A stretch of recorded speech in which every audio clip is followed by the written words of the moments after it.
This is Reah, and this is Just the Who of Us, where we talk about a range of topics including life events, current events, spirituality, entertainment, family relationships, as well as answering listener questions and more. Mhm.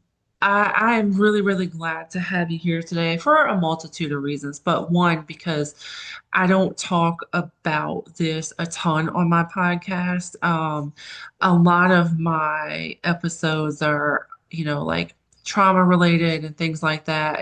And it's nice to have somebody come on every so often and kind of like freshen it up and give, like shift the focus a little bit onto something much lighter. Um, these techniques and things are very helpful for my listeners, even on the topics of trauma and stuff like that. But I'm excited to have you on and share your approach and your focus with us. And of course, be here a couple of times. We'll see your face a couple of times. And so I'm excited about that too. Um, so, why don't you tell us kind of a little bit about who you are? So this is like the hardest question to answer really quickly, Yeah. but I do, and I don't want to get lost in details because there's just so much more, and like that's where the whole point of the book is. Yeah. But I think I've had such a diverse background in the way I was raised was very basically I had no choice but to become resilient and adaptable in order to kind of survive in the first, I would say 20 to 25, 30 years of my life, especially when I was really young. We moved quite often country, so I had to learn languages really quickly, adapt to new kind of friends, which is probably the hardest thing to do. Yeah.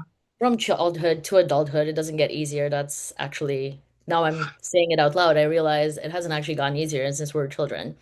So Right. really being able to having to adapt to different environments, different cultures, moving across like oceans when I was maybe 14 to Canada from Bulgaria, I think all of that really made me someone who realized that we are built to we have evolved by changing and we're built to adapt to change, and we all have this resilience within us.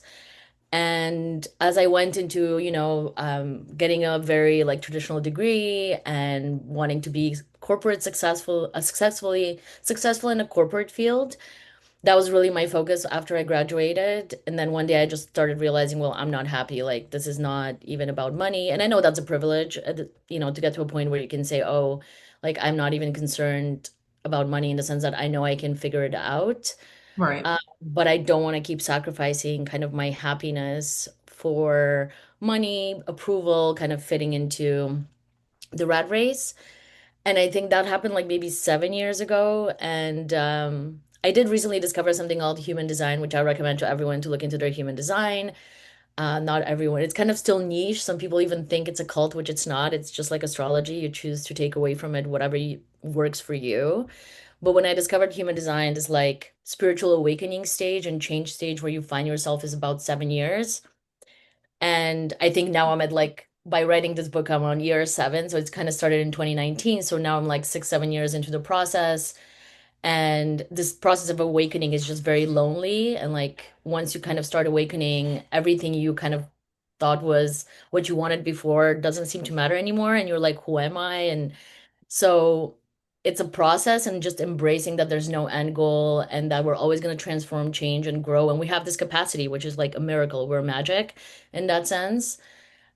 That's what the book is about. And that's what I think I've learned throughout my life, is that all these things that when you're younger seem like these like difficult curses, or curse is a very dramatic word, but when you're young, you're dramatic. So yeah, things that I seem was just like, about to say the oh, same thing. like the victim mindset, like, oh, this happened to me, this sucks, and like my life sucks. Like Yeah. that's all like what you accept, Yeah. and you have the power to change that. And once you even start thinking that way, everything shifts, and then you just have to like embody that. And that's what the book is about. It's about really like going through the journey of awakening, realizing you're not alone, and guiding people through kind of like a manifesto journal format. I really think journaling is really important. It really made me realize that I'm an artist. When I started journaling, I followed Julia. I always mess up her last name. It's The Artist's Way, this book called The Artist's Way, which is kind of like what I guess my book is emulating is the format of like she's sharing her experience and then Mhm. she creates guided journal questions to get you to the point of like where she is. And it Hmm. really helped me like admit that I'm an artist, which is something that I've self-sabotaged my whole life, basically. So that's the intention of the book is to guide you to the place where you know you're not alone and you're capable of meeting yourself on the other end as a stronger, more sovereign version of yourself. For you, you mentioned the 7 year process, and it's funny because I've always heard like it takes like your body changes every 7 years, this kind of like general thing. Hmm. But too many people don't talk about it in the way that you talk about it. Like it's just kind of like, oh, there are certain things within your body that changes. Mentally, you go through changes, and that's just kind of like, oh, you just change. Yeah. But it's really, it's interesting to have that kind of perspective because if you think about it, you go through different life phases, right? And like who I am at 7 is completely different from who I am at 14 and Yeah. so on. And it's like it's it's really kind of profound in a sense because it correlates some things that we just kind of like naturally accept that happen. Well, actually, do you know your human design, Reah? Have you ever heard of human design? Yes, So I human really design. like am obsessed with human design. So I was gonna say like that's where the 7 year thing comes from in this particular case. But yeah, it says that it takes 7 years for you to essentially decondition yourself from what the world told you to do or to be. It's Oh, like a deconditioning process. And so I think yeah. a lot of awakenings, like that's what it starts. It starts the deconditioning process of being like, hey, is this me? Or like, did they tell me to be this way? Or like, did I have to learn this behavior because of trauma, for example? So like Yeah. when I was younger, I was bullied. And one chapter that's really like means a lot is like when one day I realized like I became strong to protect myself, especially as a child, you just like learn certain behaviors and you to adapt. And that's also Yeah. like adaptation for survival is very different than like to thrive. And if you want to thrive, you have to kind of realize, okay, this is not serving me. It's part of my shadow that's kind of protecting me, and it's part of the shadow work you have to do. And so Yeah. that's, You yeah, know, it's funny because like I when I was small, I was sexually assaulted a couple of times as a toddler and a child. And when I was about 7, I moved to North Carolina. And, there's things that, talking about the traumas you go through, you kind of like have to adapt to certain things. Um, I had a lot of what I refused to acknowledge was like daddy related issues yeah, went into my like teenage and young adulthood hmm, um around kind of between quote unquote, well, in my book I call them daddy issues, but the daddy issues and sexual assault kind of things that I put in place to kind of protect myself. of course. Um, and in light of like adapting, so we adapt to the results of these traumas, which are certain emotions that we carry, anger, resentment, sometimes body image issues and things like that. I really had this kind of I'm gonna get to you before you get to me mindset. And Yeah, kind of like in adaptation of being taken advantage of, okay, well, yeah, now I put up this barrier and this, my goal even became kind of like get to you first before you get taking advantage of you first before you, yeah, or, your mentality kind of goes to this place where, well, they're going to take advantage of me. So yeah. I'm not going to take them seriously, or I'm just going to use them, or whatever the case may be. Um, and like, I didn't acknowledge that for a really long time. I didn't even acknowledge the fact that that's what I did. Um, you kind of like make excuses for yourself as to why you do these things. And how did you come to acknowledge it? Like, when did you decide, like, oh, this is not something that like is really part of me. I just had to do it to survive. You know, I I think it was honestly after I got married, my Mhm. first marriage, Yeah. and I started therapy. I Mhm. started having conversations with like my mom, conversations with my husband at the time about just our different traumas and things like that. I started having conversations with other people and just realizing like, oh, like I kind of see this pattern here, Yes. and Yeah. I see this pattern in kind of other people with the things that they've experienced and the way they approach life. And I also started getting kind of more interested in psychology and things like that, and reading certain things and just kind of paying really attention Hmm. to the Yeah. things that have happened to me. Um, I didn't correlate, like my relationship with my father until adulthood because I guess, just getting older, getting a little bit more mature, starting realizing these things, educating myself, having my own daughters. How old were you, do you mind me asking, when you kind of like started doing this? Uh, I was early 20s. Wow, that's actually Yeah, quite very early. That's early. pretty amazing. Yeah. Yeah, I because usually 20s are for exploration. I But I guess like know. a type of exploration, maybe? I don't know. Well, Like very I introspective exploration. yeah, I had my first child at 14. So Okay. I You grew started up fast. Yeah. everything early. Yeah, yeah, yeah. I understand. Yeah. And I think too, I started kind of like correlating, like even my own son with his father. And although I guess we had similar relationships because my father, he lived in another state. Um, he was an alcoholic and although my relationship with him was really, really good until I got older. And Well, yeah, I mean, seeing I him. started For who he realizing like, is. oh, he's abusive to my sister and to my stepmom. And like, oh, like he's an alcoholic. Like I just saw him have a beer or two, Yeah. like I didn't correlate things. And it was like I got older. Now I had this realization in my teenage years, but then I got older in my early 20s and I'm like noticing my son's relationship with his father. Now his father wasn't an addict or anything like that. He was just absent just because he wanted to be. Yeah. So I mean, not he has his own mental health things. It was a little bit different, but in the same like this relationship is strained. And I'm seeing these behaviors in my son who has a strained relationship with his father because his father's behaviors. And am I like, I think I just use people because, well, they're, like I start correlating these things. Well, when I say people, I mean men. But, Yeah.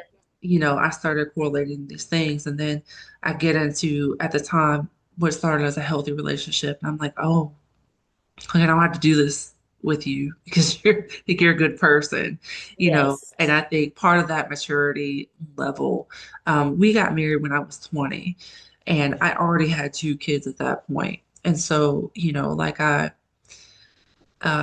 so my daughter, my oldest daughter, she was pretty young. We got married. She was maybe a few years old. And oh yeah, like 2 years old or so. And she's never met her father. Okay. So, you just start noticing these patterns in other people. And I Of started course, talking to absolutely. my mom Yeah. about certain things. And my mom was like, well, I knew these things about your dad, but I never really talked to them about it with you because I didn't want to change your perspective. But now that your perspective has changed on its own, now we can talk about these things. Mhm. Um, yeah. So I think part is just start getting older and you also just started actually like paying attention to the world around you because realistically we don't do that as teenagers. No, no, it's all about us. Like we're dictators, basically. We're all like dictators in our head, and everything should be the First way we person want it. players. And how did you like cope with going through all that transformation so young? Like, how did you deal when you kind of saw your dad for who he was? How did you like deal with that? Uh it changed a lot in my life. I kind of went through my own issues with alcohol. I started distancing myself. Like I stopped going down to visit and stuff like that. And two, because like his health depleted. He passed away a couple of years ago 65. And so like his health started depleting and I would just go visit less and less because it was hard. Like Very now I'm hard. physically seeing like Yeah. the effects of all this. And so I started staying away, and then like I'd stay away a couple years and then I'd go back and it'd be worse and I'd kind of like stay away. So Yeah. that's not Yeah, the I feel you greatest on way. that because yeah, like the toxic when you see the toxicity and you understand it, you're just like want to have boundaries and you're just like Yeah. I think that's the part that's really hard is like setting new boundaries and being like I don't want to do this anymore. And then Yeah. people, but why? Like why the changing, like going through change at a different rate than I like or I don't know how your family is, but my family is very traditional in a way. Mm. So if I didn't choose to like, have a family, have kids, things like that, and like stay in one place because I travel a lot also, it was always like they wouldn't really understand if I have everything, why do I need to leave or why do I need to do something different?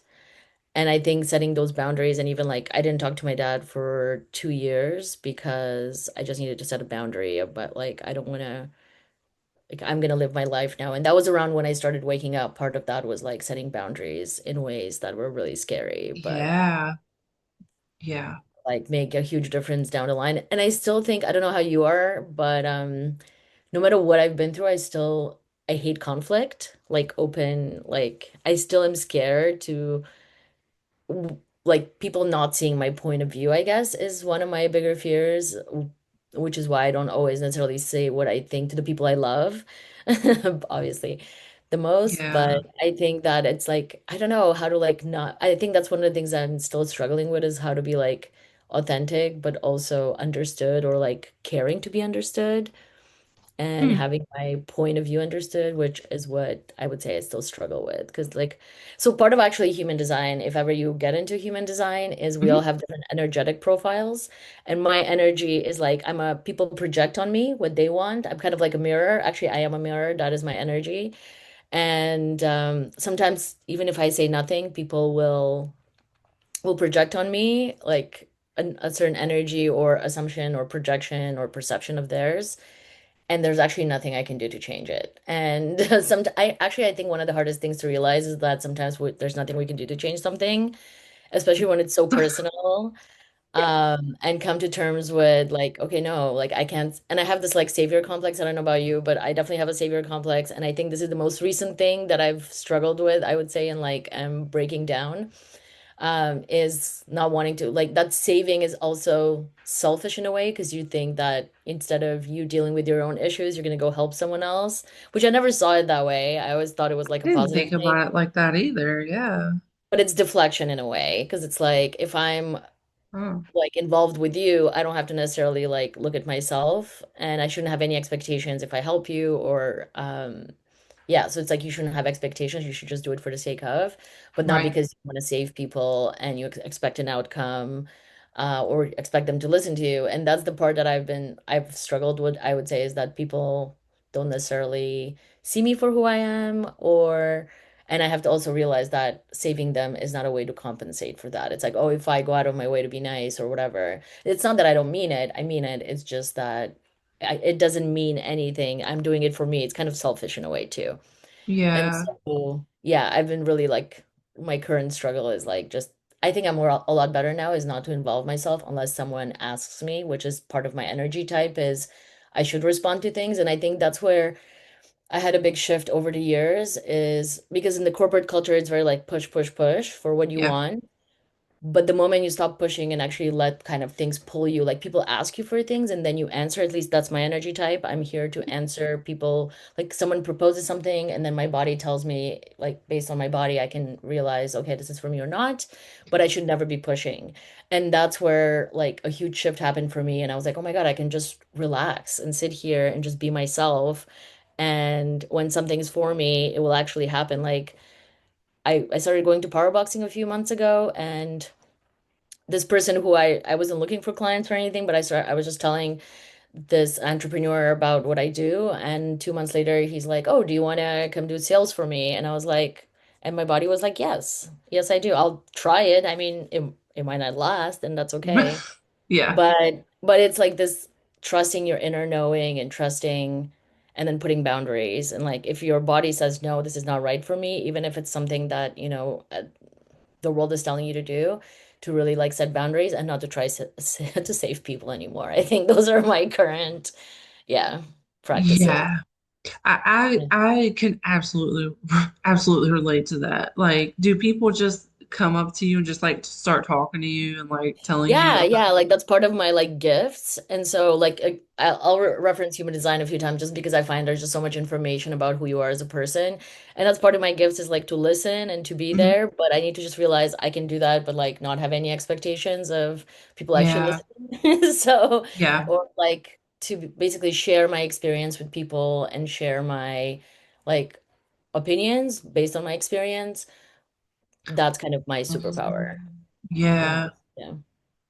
Yeah, I'll have my kids think it's the funniest thing every time or the most awkward thing depending on the situation, but I'll be anywhere and almost every time I'm out, somebody will just start talking to me. Like, doesn't matter where we're at, just start talking to me. They're typically telling me about something going on in their life. And my kids are always like, "Do you know them?" No. No. We're not best friends now. No. Just met I them mean, just now. no. Yeah, You know, but I want to point out too, like, so something you mentioned, like I can't control certain things, right? And like that is, it's funny because I had this conversation with two people yesterday, yeah, podcast related, and when I got home last night, it kind of intertwined into a conversation that I had with my daughter too. And so apparently it's a thing that I should be talking about. that you can't But control things. like I just turned 40 in May and Mhm. I'm still learning that Yeah, I can't control what I can't control. Like I have to act like I will verbally tell myself that on a regular basis. yeah, Like deep breath. I can't control what I can't control. Or can I control this in the moment? I can't, so let it go. yeah. Like circle back to it when I can. But if it's not something that I can control, then I have to just let it go. Because, I know. I know. I will harp on it. I will not sleep over it. I will, and it's like, this is not changing it. I agree. For me, well, I've always been someone very practical, so I liked, but with feelings and obviously when you care about people and yeah, if you just care and you love someone, it doesn't have to be romantically in general. Right. Yeah. You yeah, it's really hard to let that go because you're like, oh, but I have like the best intentions, and it's like that's fine, but it's not. It's kind of like I said in like unless so in families or just in groups, sometimes we tell people what to do without being asked our opinion, and usually it Yeah. doesn't go over well. What I realized, like I don't have kids, but what I realized, I have a friend who has two daughters. His younger daughter is kind of, she's the same type of kind of, he said, she freaks people out. She kind of has the same smile and like look on her face, mischievous, like you do. And I was like, let me look up her like birth date. I'm super into astrology, like all the metaphysical things I look into. I'm not an expert in any of them. Like, I'm not going to do your chart and tell you everything, but for myself, I really want to know everything I can. And so I Yeah. did her like astrology and human design, and she was like very similar to me. She's a manifesting generator. And for us, like you have to, and most people are like that kind of decision making, but you have to ask us a question and let us make the choice because our body, like our sacral, will say basically a yes or no. Like your body makes a very clear decision. And I was like, I told him, like, stop telling her what to do. Like, for me, that never worked because I would always rebel. A lot of times, like, I would remember when I was little, I was obsessed with Nutella and I would, like, find all the ways to find the Nutella in the house. I would climb up on all the shelves and, like, no matter how far they put it, I would find my way to Nutella. And I was, like, actually doing hypnotherapy for, like, eating to, like, try to control eating, not eat as much as I do. And I went back to that memory. Usually with hypnotherapy, you go to that kind of like foundational memory. And the foundational memory wasn't about eating the Nutella. It was about breaking the rules. I was told not to do Really? it, so I did it because I was told not to do it because my I like to break door. Like that's part of me. I'm a trickster. I like you tell me not to do something, I'm gonna do it. And she's like me. She has the same personality. So it's like telling her not to do something like, patriarchal top down doesn't work. And I told her just ask her what she wants. And she's still a child, so she's still gonna, throw tantrums, be very she's a child. But give her the choice and let her answer in her own time and way and try not to like be, do this, do that, which is not how most people work. Hmm. Uh, and I think when I realized that and I just let my like things come to me, like and you can even ask yourself the question, like if I'm like, oh, do I want to go out later? Yes. And then my body will like, yes or no. But we have to like answer a call instead of pushing. It's like you're answering a pull and you're letting your body decide, like your nervous system basically make the decision for you. And I think it's for me, like hitting my 40s, I'm 44 now, and you're like stepping into 40s. I think it's like the most beautiful time. I love, love, love my 40s because that's when I really like stepped into like peace and like nervous system balance and self-regulation and like actually master it more than I ever have and really be able to like silence my shadow, well, not silence my shadow, but really integrate my shadow and be like, no, no, no, this is for me or this is not for me, but I'm going to honor always like my nervous system, my body, and I'm going to flow instead of kind of pushing for what I want. Which is what like the kind of when you talked about the armor, like the armor of like I'm gonna fuck with you before you fuck with me. That's how I was too, and Yeah, I realized that's a trauma response ultimately, and it I'm is. not being Yeah. my authentic self because my inner child never felt safe to be herself, and yeah, and if you feel safe in your body, then your nervous system is balanced and you're self-regulated and you're in a state of peace, which is what I want. Yeah. That's all I want. So like everything Yeah. I do, I think now stems from like I just want to have like a balanced nervous system. And if it's balanced, then you're healthy and you're happy and you're living your best life really. Like Yeah, it's funny because I feel the same way about turning 40. Like I was actually excited. I was looking forward to it because it just I don't know what it is. Maybe it's like midlife thing, but it I is. was like, Mhm. okay, I'm finally gonna get my shit together, like with being consistent on going to the gym. Everybody wants to, oh, I'm turning 40, I need to look a certain way, blah, blah, blah. But for me, it was like, no, like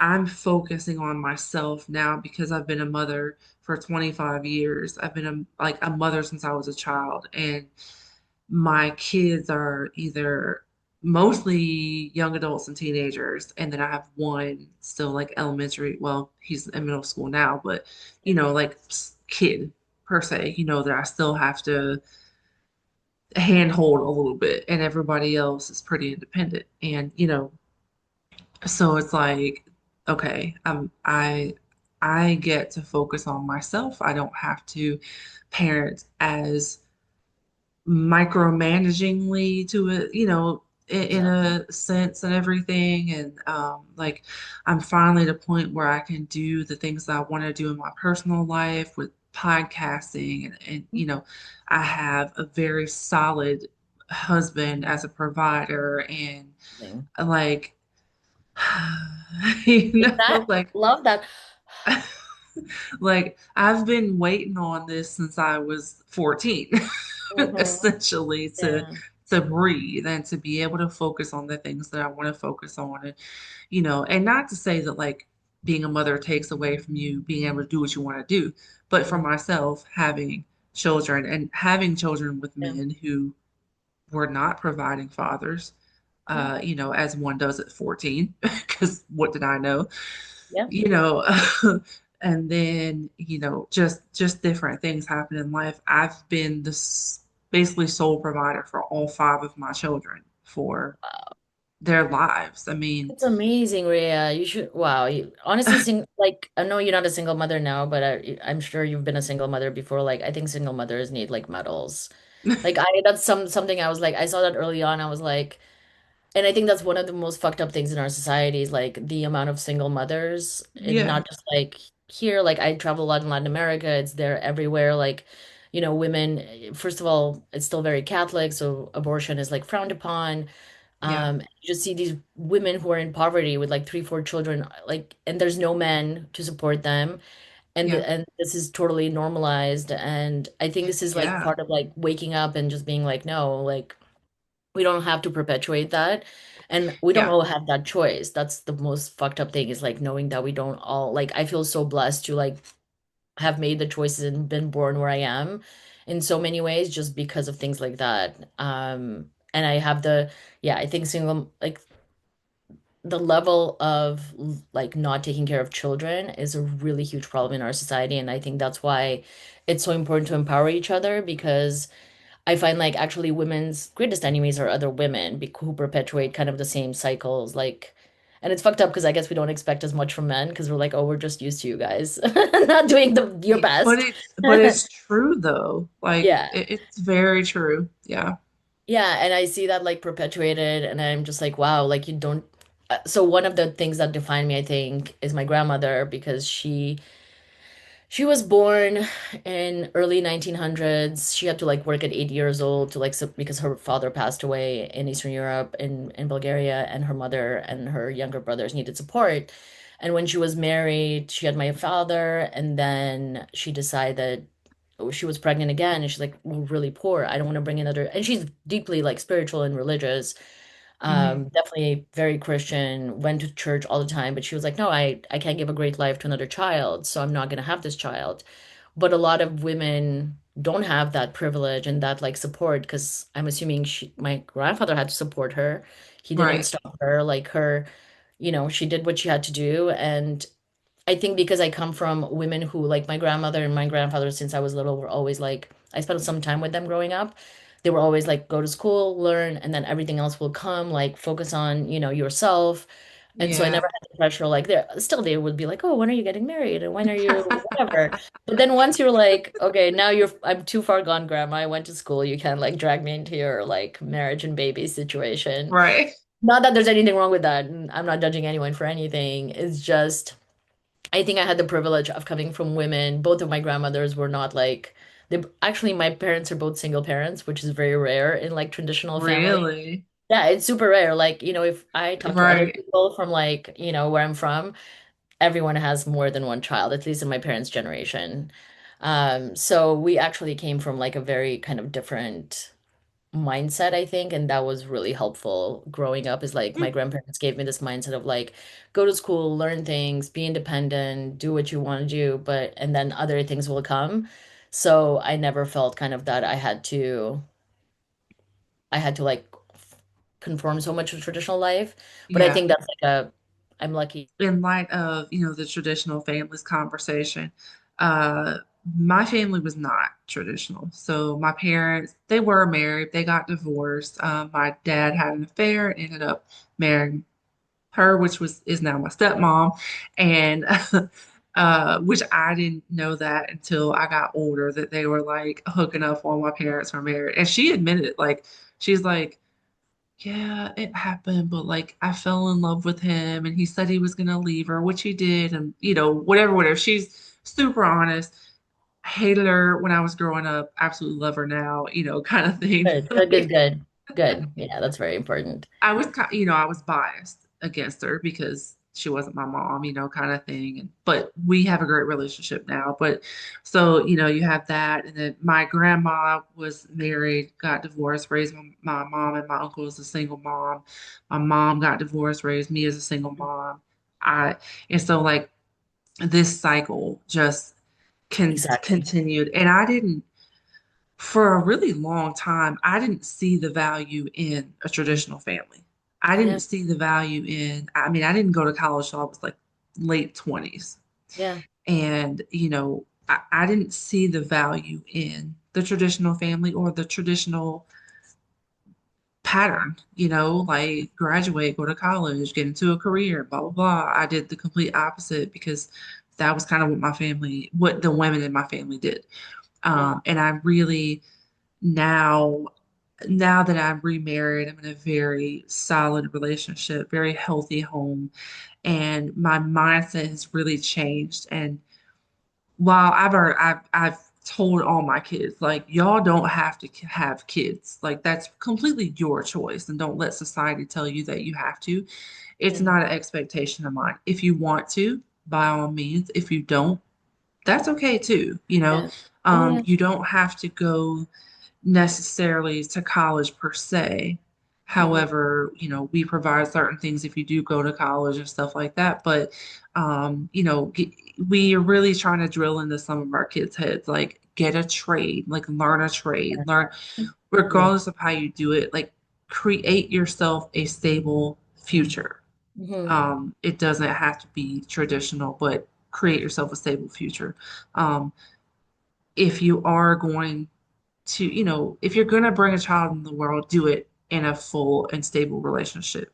That doesn't mean you have to be married because No, no, you don't have to. It's more what I've always been in, and this goes with everything. Like, I hate when people take advantage of people and they're kind of trying to. I almost feel like when you bring a life into the world, like you have to like participate, even if it's not perfect, even if it's not 50/50. 100%. You have to participate. Otherwise, Yeah. like, what is this? And so this is why I think for me, like responsibilities, like people taking responsibility is really sexy. Like, and this is the thing I think people these days are like, oh, responsibility. I just want it easy. And it's like, there's nothing easy. Like things are only going to Right. get harder if you don't accomplish Right. now and you don't take, like, I think we have this, um, what's it called? Like we're allergic to responsibility and commitment, which is completely nonsensical if you're going to bring a life into this world. And I think that's why I get really annoyed. It's like, why do you get away with, why am I going to do all the work and you're going to like just for lack of better Yeah. words, quote Liz Fair, fucking run. Like, what is this? So, Yes. so this is why I was always like, I just don't want to I don't want to be tied to anyone who doesn't want to meet me halfway, either like, Yeah. whichever way. And ultimately, like, I know I'm the kind of person who takes responsibility and takes care and like, and has no problem committing. So, even in school, I would do like a lot, like always have good grades and stuff, and people would like try and cheat, and I'd be like, why? Like, I did the work, you go do the work. So, I've always had that mentality, and I was always like, no matter what happens, I don't ever want to be in a position where I'm like, and I know you have to trust to be in a relationship, and I do, but at the same time, I know myself, I'll take care of the kid as much as I can, I'll do my best, and then I've seen so many relationships where it's like not 50/50 and it falls apart. Yeah. And I don't feel like it's going to be 50/50 in the same way. I think it's not even about wanting to have kids or not. It's like who do you have kids with? Is who's the right person? And if I don't find the right person, then I'm not going to do it because that's the part that I'm not okay with is giving up like all my freedom so someone else can go do whatever they want. And I get Yeah. the caretaker, the primary caretaker, which is a huge responsibility. And like Yeah. I don't feel like I want to give my freedom up for that. No, but I respect that, and I wish more people thought that way. Um, because there are a few huge problems that I can at least speak for my country that we have: homelessness, childless, Yeah. motherless children, or children without their natural parents, children in the system, and like these are huge, huge problems that we have, and part of it could be solved by kind of having this mentality. And this is coming from someone who had kids as a teenager. Like part of these issues could be solved by just having this mentality of, Yeah. hey, I'm not gonna put myself in this situation unless Yeah. it's the situation I want to be in. And you know what I think it is for me? It's like because you're just perpetuating a trauma cycle. Because like Yes. these are Yeah. trauma cycles, and it's not just that. Like I didn't really come from a family where we drink a lot. So coming to Canada, we're like, people drink like they're genetically predisposed to have a beer. Like that's what they've seen growing up, like a few beers a night. And I'm like, how is that normal? Like where Right. but to them that's normal and it's like functional alcoholism at some level. But to Mhm. me it's like seeing a trauma cycle and like when you actually wake up and you see like the pattern, it's like you're part of a much bigger pattern than just your own pattern, Yes. like, and that's being perpetuated. And I definitely don't want to be part of a negative pattern. So I'm like, how do I become part of a different pattern or how do I change myself and like join a different level of frequency and like stop the trauma cycle? And I'm not saying that, Yeah. Yeah. my family was traumatized or anything, but it's more like I think in the present culture, we have this nothing to do with where I came from, but we have this mentality that we can like, have sex and just like leave or not have consequences after. And it falls on the woman to bear most of the consequences, which Right. is how are we gonna become, resurrect the divine feminine again if we're just like in this victim cycle of women taking care of other people, Yeah. without the support necessary to actually create like responsible, intelligent human beings Yeah. as a result. Yeah. Yeah. So it's more like I don't want to continue, I don't want to be part of the cycle because but if I'd met someone who I trusted, that would be like, the right kind of person to have kids with, for me, I would definitely have had a child. Yeah. Yeah, no, I respect that. I respect that a lot. I have one of my kids, my youngest daughter, she's like, I'm just gonna be the fun auntie. And I was like, Same. I'm here for it. Well, it takes a village, right? Like not everyone needs to be having children, but we can contribute because it takes a Yeah. village. And that's, I think, the part that like we as a society, it's fine, like even if we had single mothers, but we had support for single mothers Yeah. and we raised the children nevertheless, like in a way that they didn't feel like they were lacking. Because I Yeah. realized over the years I had a lot of friends who came from like broken homes or, never didn't know their dad or um, and they just like had this big hole of energy that was like needed to be filled somehow. And I'm not saying I'm Yeah. perfect. Obviously, I have my my shadow. But it really Yeah. does hurt you, and not having that support, like it doesn't have to be always, a man. Ideally, it is a man, but it's not, yeah, not having that support definitely makes a huge difference. And I don't want to be part of that kind of narrative. Right. But I saw it in myself and I saw it in my oldest daughter. My oldest daughter, she is having her first child in a few weeks and Amazing. You're gonna be a grandmother? Can I say it out loud? I'm gonna right. I somebody came to me, oh, are you ready to be a granny? And I'm like, first of all, I'm 40. Don't ever call me that. I'm I gonna was be a like granny really like because grandmother. it even it feels weird. Like I'm so young. That's why I said it really slow and low. I was like, I'm sure if someone called me a grandmother right about now, I'd be weirded out too. It was like the first time I heard it, I was like, what? But I mean, it's Why true. why would you say that? Right, right. So yeah, They it's were true. like, what are you gonna be called? And I was like, I think I'm gonna go with Gigi. It I doesn't like make me that. feel as old, I like that. right? I like Gigi. I'm like, are you gonna take like my kids call my mom Mama? Don't call me Mama. I'm 40, okay? That's funny, Momo. Right. But it's so very true. Like I saw the pattern in myself, I saw it in my oldest daughter, and now she will be a single mother as well. And it's not ideal, but we had the conversation and honestly, the person that she got pregnant by is not a person that we feel would be productive to the child's life. And it sucks, right? Because Yes. ideally, I would like for if my children are going to have children, for them to be in a complete family. That would be ideal. However, it doesn't work out that way. This person turned out to be completely opposite of what they led themselves on to be. Mm. And kind of with same with myself and her own father, once we got pregnant, it was like, oh no, this is Night who and I day. really am. Night and day. Yeah. And it's like, I mean, like for me, I was with him for a year Mhm. before I got pregnant and then got pregnant. He was like, bye. And Wow. then I found out that he also had four other women pregnant. And one of the women he already had a child by. So it was like an insane situation That's for crazy. her. Yeah, for her,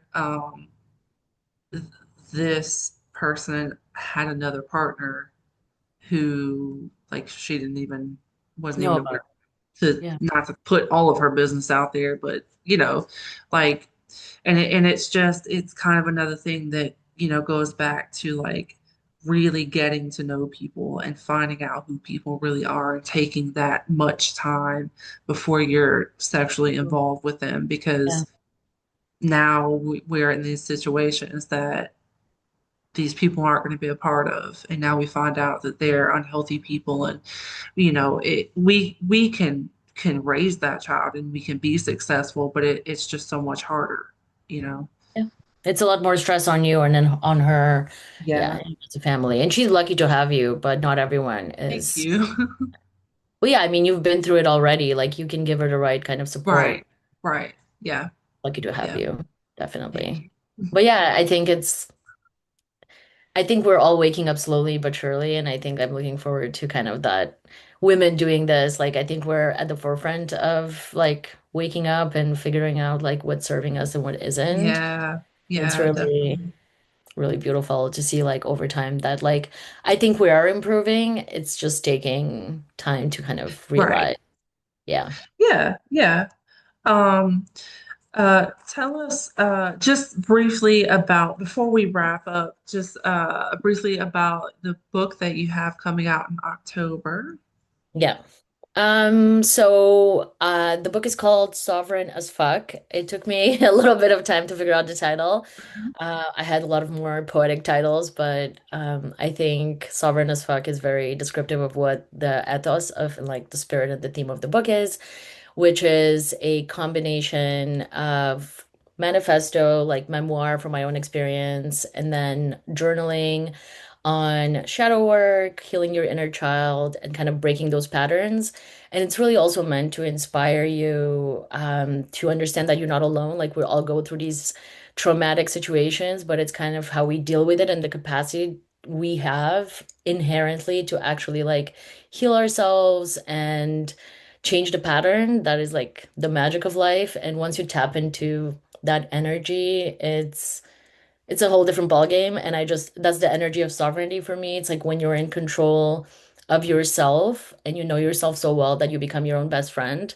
So you can always like walk yourself back to a state of balance and like nervous system balance and peace, which is kind of like I was saying earlier, my goal in life. And so kind of being able to go through the circle of life and always being able to come back to yourself and make the right decisions for yourself, because it's so easy to give other people advice on what they should or shouldn't do, but we're not Right. really good at taking our own advice, and it takes time to develop that kind of relationship, and I'm not done by any means, but I do think it feels really lonely when you're going through kind of waking up from your patterns and realizing that things aren't serving you. And you sometimes need to realize, for me, it really helped when I realized that everyone's going through this. And it's kind of like a well-kept secret that, we all go through the same Yeah. trauma and feelings. But Yeah. because our society has forced us to kind of be repressed and alienated and divided, we don't really talk about like vulnerably about ourselves.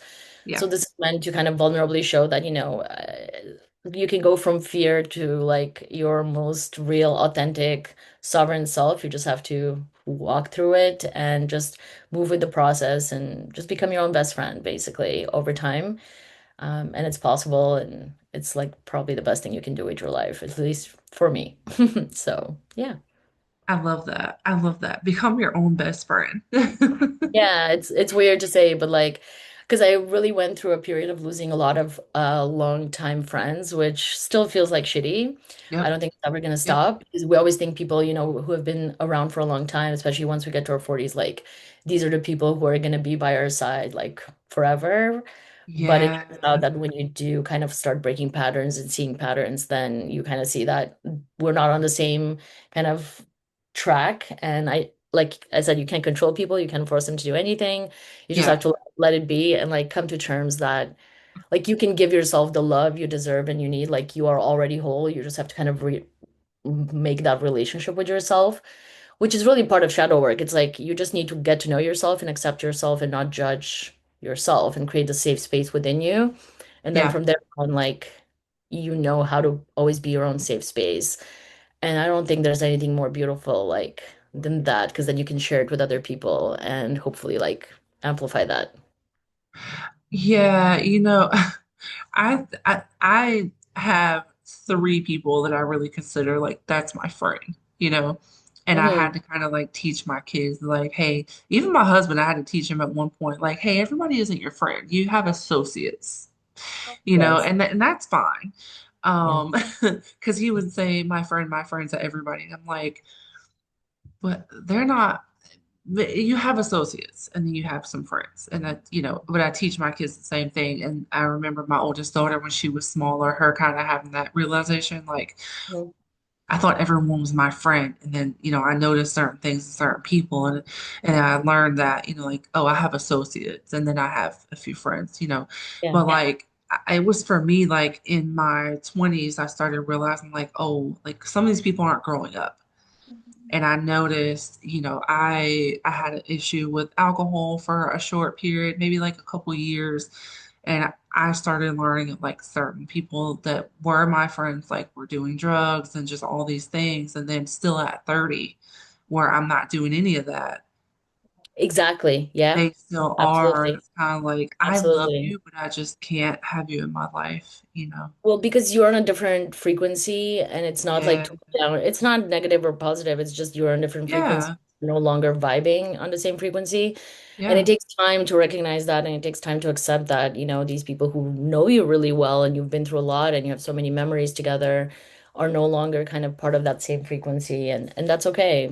Definitely. You're making space to meet people who are going to be on the Yeah. same frequency and that's beautiful. Like, and Yeah. that's part of what this is about. So yeah, but ultimately, just being your best friend, honestly, is like the most liberating thing. And it's just something you don't really think about until it happens. You're like, oh, I got this.